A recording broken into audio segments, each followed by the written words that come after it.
کېنه خو سر لاندې کا ورشه ها بل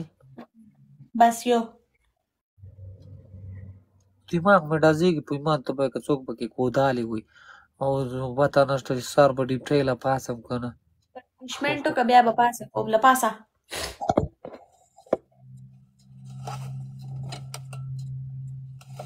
کیسټ کیسته څمله مړ څوک مې ونه تختۍ سره د ګاډي په ما څوک څه کوي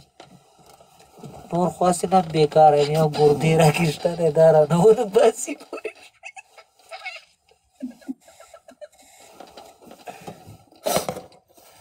ټول سکرین وټکوئ ماله به هم خدای څوک راولي څنګه کښېنم د چرګې په شان کېنه سر لاندې کا د پښو منځ کې لاسونه بوځه چرګه جوړه شه چرګ که پردی خپې راپورې غوټه کړي الله پاک دا خپو ته مې ډېر سخت وچېم که نه دا خپې مې داسې کړي په شټرنګ کې مې داسې ورتننه کړي ښه داسې نیغې نه ودرېږي د شټرنګ ته مې داسې اړامې کړي چې کله گاډی چلو والله دا ولې داسې نیغې نه ودرېږي خوږېږي سته داسې غورځېږي او داسې را غورځېږي بس شټرنګ ته اړام کم بس دی ګرځم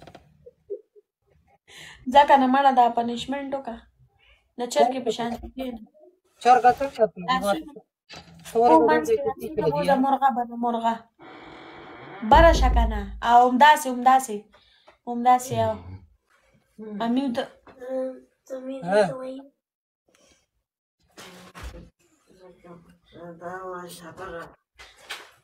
د دې پښو منځ کې لاسونه بوځه که نه مړه او داسې دا بل لاس هم بوځه دا بل مې پرېږده دی سر ته مې ورکړی دا لاندې رالوېږي اوکې الله څه به وګورم ځه که نه مړه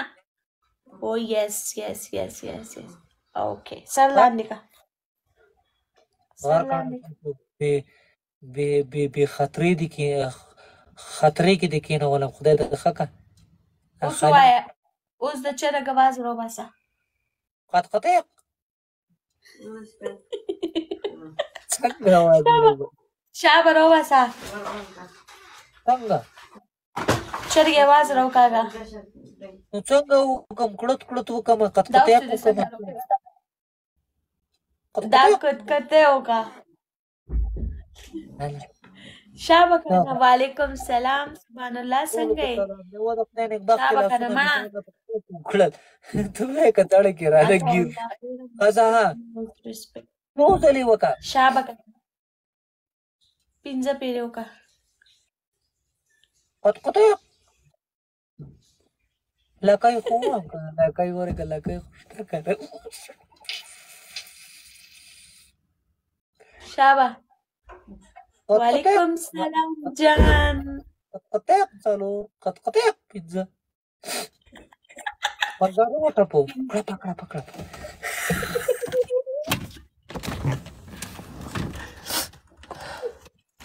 خدای مخکه ماته مینې دا څوم پنشمنټ دی چې را باندې وي په ایمان تاسو باندې څه چل شوی یا د خدای نېکبختو پلیز